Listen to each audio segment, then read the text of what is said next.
Now, Layan comes in two colours. So we've got the white, which I'm pretty sure everybody here has ended up with a pair of these.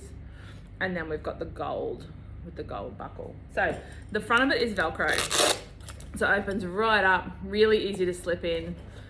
First time I wore these, they were instantly comfortable. One, I'm so used to wearing this cut and construction because I wear it with Layla, and then this one was really easy to put on. Just pulling it over and it gets you your finish. That's I love it. It's a real chunky, my kids made fun of me because I called them gangster white sneakers, and they just rolled their eyes and thought I was ridiculous, but anyway, that's what they are.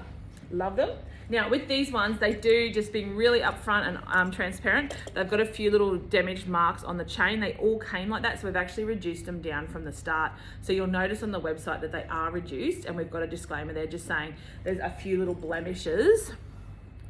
So you've just got little blemishes on the chain there, and that's just how they came. It was just a factory error from packaging. It's not too bad. Any that are really bad, we've gotten rid of. I've been wearing mine. I've probably worn them 4 or 5 times now, and the chain has stayed really well protected. I do make sure that when I take them off, I put them up in my cupboard so that they're not rubbing on anything, but that chain, it does just have the slightest blemishes there, which has made them reduce from the start. Okay, so you've got to decide which ones you like. We've also got 1 or 2 pairs of the old pink metallic as well, so quite a lot of options there. Amazing sneaker. The reason we get so many in exactly the same construction is because it's so freaking good. So trust us on this one. If you're unsure, give us a call. But they're just beautiful, worth a go, and just something different for winter.